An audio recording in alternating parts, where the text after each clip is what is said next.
ಇದು ದರ್ಶನ್ಗೆ ಸೇರಿದಂತಹ ಒಂದು ಬಿಗ್ ಬ್ರೇಕಿಂಗ್ ನ್ಯೂಸ್. ನಿನ್ನೆ ಕೇರಳದ ಭಗವತಿ ದೇವಸ್ಥಾನಕ್ಕೆ ದರ್ಶನ್ ಹಾಗೂ ದರ್ಶನ್ ಅವರ ಕುಟುಂಬ ಭೇಟಿ ಕೊಟ್ಟಿತ್ತು. ಪುತ್ರ ಧನ್ವೀರ್ ಗೌಡ ಜೊತೆಗೆ ದರ್ಶನ್ ಕೂಡ ದೇವಾಲಯಕ್ಕೆ ಹೋಗಿದ್ದಂತಹ ದರ್ಶನ್ ಜೊತೆಗೆ ಇನ್ನಿಬ್ಬರು ಕೂಡ ಆ ದೇವಸ್ಥಾನಕ್ಕೆ ಹೋಗಿದ್ರು. ಅವರು ಕೊಲೆ ಆರೋಪಿಗಳಿದ್ದರಂತೆ.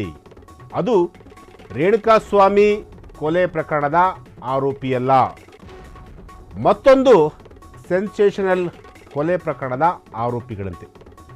ದರ್ಶನ್ ಜೊತೆಗಿದ್ದ ಹೈ ಪ್ರೊಫೈಲ್ ಕೊಲೆ ಆರೋಪಿಗಳ್ಯಾರು? ದರ್ಶನ್ಗೂ ಅವರಿಗೂ ಏನು ಸಂಬಂಧ? ದರ್ಶನ್ ಜೊತೆಗಿದ್ದ ಮತ್ತೊಬ್ಬ ಕೊಲೆ ಆರೋಪಿ ಯಾರು? ನಿಮ್ಮ ಫ್ರೀಡಮ್ ಟಿವಿಯಲ್ಲಿ ಆ ಕುರಿತಾದಂತಹ ಒಂದು ಎಕ್ಸ್ಕ್ಲೂಸಿವ್ ಬ್ರೇಕಿಂಗ್ ನ್ಯೂಸ್ ಬರ್ತಾ ಇದೆ. ಎಸ್, ಇದು ನಟ ದರ್ಶನ್ ಅವರಿಗೆ ಸೇರಿದಂತಹ ಒಂದು ಬಿಗ್ ಬ್ರೇಕಿಂಗ್ ನ್ಯೂಸ್. ಈಗಾಗಲೇ ದರ್ಶನ್ ಶತ್ರು ಸಂಹಾರಕ್ಕೆ ಎಲ್ಲ ರೀತಿಯಾದಂತಹ ಒಂದು ಪೂಜೆ ಪುನಸ್ಕಾರಗಳನ್ನು ಮಾಡ್ತಿರುವಂಥದ್ದು. ಅದೇ ರೀತಿ ನಿನ್ನೆ ಕೇರಳದ ಭಗವತಿ ದೇವಸ್ಥಾನಕ್ಕೆ ದರ್ಶನ್ ಕೂಡ ಭೇಟಿ ಕೊಟ್ಟಿದ್ರು. ಜೊತೆಗೆ ಪುತ್ರ ಕೂಡ ಇದ್ದ, ಧನ್ವೀರ್ ಕೂಡ ಇದ್ದರು, ಅವರ ವೈಫ್ ಕೂಡ ಇದ್ದರು, ಎಲ್ಲರೂ ಕೂಡ ಹೋಗಿದ್ರು. ಆದರೆ ದರ್ಶನ್ ಜೊತೆಗೆ ಇನ್ನಿಬ್ಬರು ಕೂಡ ಇದ್ದರು. ಅವರು ಕೊಲೆ ಆರೋಪಿಗಳಂತೆ. ಅದು ರೇಣುಕಾಸ್ವಾಮಿ ಕೊಲೆ ಪ್ರಕರಣದ ಆರೋಪಿಯಲ್ಲ, ಕನ್ಫ್ಯೂಸ್ ಆಗಬೇಡಿ. ರೇಣುಕಾಸ್ವಾಮಿ ಕೊಲೆ ಪ್ರಕರಣದ ಆರೋಪಿಗಳಲ್ಲ, ಮತ್ತೊಂದು ಸೆನ್ಸೇಷನಲ್ ಮರ್ಡರ್ ಕೊಲೆ ಆರೋಪಿಗಳವರು. ದರ್ಶನ್ ಜೊತೆಗಿದ್ದಂತಹ ಹೈ ಪ್ರೊಫೈಲ್ ಕೊಲೆ ಆರೋಪಿಗಳ್ಯಾರು? ದರ್ಶನ್ಗೂ ಅವರಿಗೂ ಏನು ಸಂಬಂಧ? ಎಸ್, ನಿನ್ನೆ ದರ್ಶನ್ ಶತ್ರು ವಿನಾಶ ಮಹಾಯಾಗ ಇಟ್ಕೊಂಡಿದ್ರು. ದೇವಾಲಯವು ಶತ್ರು ವಿನಾಶ ಪೂಜೆಗೆ ಪ್ರಸಿದ್ಧಿ ಕೂಡ ಆಗಿತ್ತು. ನಿನ್ನೆ ದರ್ಶನ್ ಜೊತೆಗೆ ಮತ್ತೊಬ್ಬ ಕೊಲೆ ಆರೋಪಿ ಕೂಡ ಇದ್ದ. ಆದರೆ ರೇಣುಕಾಸ್ವಾಮಿ ಕೊಲೆ ಪ್ರಕರಣದ ಆರೋಪಿಯಲ್ಲ, ಬೇರೊಂದು ಕೊಲೆ ಪ್ರಕರಣದ ಆರೋಪಿ. ಇಬ್ಬರೂ ಕೂಡ ಕೊಲೆ ಆರೋಪಿಗಳು ಒಟ್ಟಿಗೆ ಹೋಗಿ ಶತ್ರು ಸಂಹಾರಕ್ಕಾಗಿ ಪೂಜೆ ಮಾಡಿದರು. ಕಣ್ಣೂರಿನ ಮಡಾಯಿ ಕಾವು ಭಗವತಿ ದೇವಾಲಯದಲ್ಲಿ ಹೋಮ. ಅವರೊಟ್ಟಿಗೆ ಇದ್ದಿದ್ದು ಯಾರು ಗೊತ್ತಾ? ಪ್ರಜ್ವಲ್ ರೈ ಅಂತೇಳಿ, ಆತ ಕೂಡ ಕೊಲೆ ಆರೋಪಿ. ಈತನೂ ಸಹ ದರ್ಶನ್ ರೀತಿಯಲ್ಲಿಯೇ ಕುಖ್ಯಾತ ಕೊಲೆ ಆರೋಪಿ. ಹಾಗಾದರೆ ಯಾರು ಈ ಕೊಲೆ ಆರೋಪಿ? ಯಾವ ಕೇಸ್ನಲ್ಲಿ ಅಂದರ್ ಆಗಿದ್ದ ಹೇಳ್ತೀವಿ ನೋಡಿ. ಎಸ್, ಈಗಾಗಲೇ ರೇಣುಕಾಸ್ವಾಮಿಯವರ ಹತ್ಯೆ ಪ್ರಕರಣದಲ್ಲಿ ದರ್ಶನ್ ಅವರು ಕೊಲೆ ಆರೋಪಿ ಆಗಿರುವಂತಹದ್ದು ಅದೆಲ್ಲರೂ ಕೂಡ ಗೊತ್ತಿರುವಂತಹದ್ದೇ ವಿಚಾರ. ಆದರೆ ನಿನ್ನೆ ಕೇರಳದ ಒಂದು ದೇವಾಲಯಕ್ಕೆ ಹೋಗಿದ್ರು. ಅವ್ರ ಜೊತೆ ದರ್ಶನ್ ಜೊತೆ ಕೊಲೆ ಆರೋಪಿ ಕೂಡ ಒಬ್ಬ ಇದ್ದ. ದರ್ಶನ್ ಶತ್ರು ವಿನಾಶ ಮಹಾಯಾಗವನ್ನು ಇಟ್ಕೊಂಡಿದ್ರು ಇಲ್ಲಿ ಕೇರಳದಲ್ಲಿ.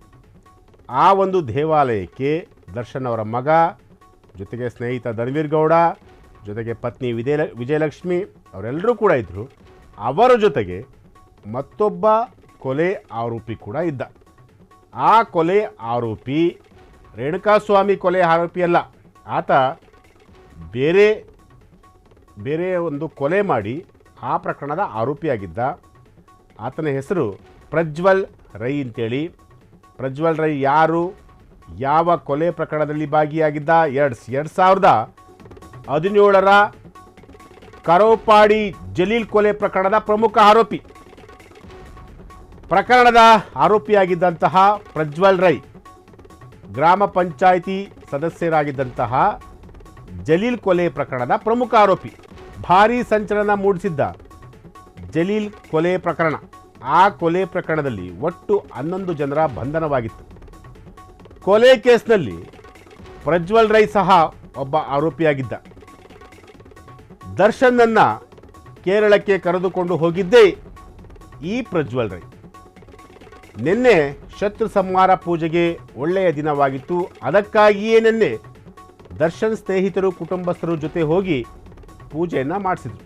ಎಸ್, ಇದು ಈ ಒಂದು ಸುದ್ದಿ ಈಗ ದರ್ಶನ್ಗೆ ಸ್ವಲ್ಪ ಎಡವಟ್ಟಾಗುತ್ತೆ ಅನ್ನಿಸ್ತಾ ಇದೆ. ಏಕೆಂತಂದರೆ ದರ್ಶನ್ ಒಳ್ಳೆಯ ವ್ಯಕ್ತಿ, ಅದರಲ್ಲೇನು ಡೌಟೇ ಬೇಡ.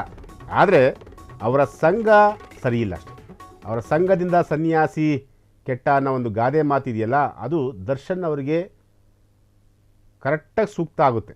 ಈಗಾಗಲೇ ದರ್ಶನ್ ಅವರು ಕೊಲೆ ಪ್ರಕರಣದಲ್ಲಿ ಭಾಗಿಯಾಗಿದ್ದರು. A2 ಆರೋಪಿ ಆಗಿರುವಂಥದ್ದು. ಶತ್ರು ಯಾಗ ಮಾಡಲಿಕ್ಕೆ ಕೇರಳದ ಒಂದು ದೇವಸ್ಥಾನಕ್ಕೆ ಕೂಡ ಹೋಗಿರುವಂಥದ್ದು. ಅದೇನು ತಪ್ಪೇನಿಲ್ಲ. ಆದರೆ ಯಾರ ಜೊತೆ ಹೋಗಿದ್ರು ಅನ್ನೋದು ಕೂಡ ಬಹಳ ಮುಖ್ಯ ಆಗುತ್ತೆ. ಅವ್ರ ಜೊತೆಗೆ ದರ್ಶನ್ ಅವ್ರ ಜೊತೆಗೆ ಅವ್ರ ಮಗ ಕೂಡ ಇದ್ದರು, ಅವರ ವೈಫ್ ಕೂಡ ಇದ್ದರು, ಜೊತೆಗೆ ಧನ್ವೀರ್ ಕೂಡ ಇದ್ದರು, ಮತ್ತು ಒಂದಷ್ಟು ಜನ ಸ್ನೇಹಿತರು ಕೂಡ ಇದ್ದರು. ಆದರೆ ಇವರನ್ನು ಹೊರತುಪಡಿಸಿ ಮತ್ತೊಬ್ಬ ಆರೋಪಿ ಕೂಡ ಇದ್ದ. ಆ ಆರೋಪಿಯ ಹೆಸರು ಪ್ರಜ್ವಲ್ ರೈ ಅಂತೇಳಿ 2017ರ ಕರೋಪಾಡಿ ಜಲೀಲ್ ಅವರ ಹತ್ಯೆ ಪ್ರಕರಣದ ಪ್ರಮುಖ ಆರೋಪಿಯಾಗಿದ್ದ.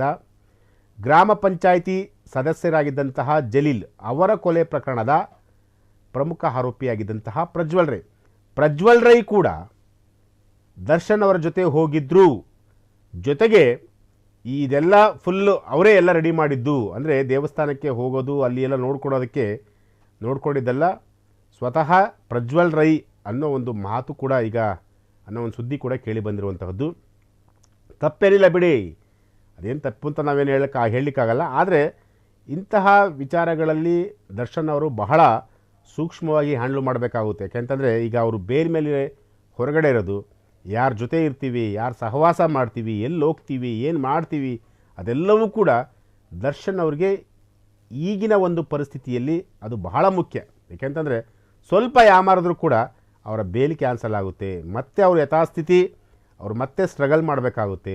ಜೊತೆಗೆ ಅವರನ್ನು ನಂಬಿದಂತಹ ಸುಮಾರು 4-5 ಜನ ಪ್ರೊಡ್ಯೂಸರ್ಗಳು ಈಗ ಅವರು ಕೂಡ ಬೀದಿ ಬಂದುಬಿಡ್ತಾರೆ. ಜೊತೆಗೆ ಫ್ಯಾಮಿಲಿ, ಕುಟುಂಬ ಎಲ್ಲವೂ ಕೂಡ ಇದೆ.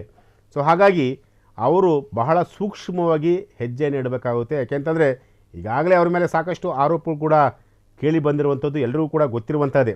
ಆದರೆ ರೇಣುಕಾಸ್ವಾಮಿಯವರ ಹತ್ಯೆ ಪ್ರಕರಣದಲ್ಲಿ ಅಲ್ಲಿ ಏನಾಯಿತು, ಏನಾಗಿದೆ, ಏನಾಗಿಲ್ಲ ಅನ್ನೋದು ಸೆಕೆಂಡ್ರಿ. ಬಟ್ ಲೀಗಲಿ ಅವರು ಹಿ ಈಸ್ ದ ಅಕ್ಯೂಸ್.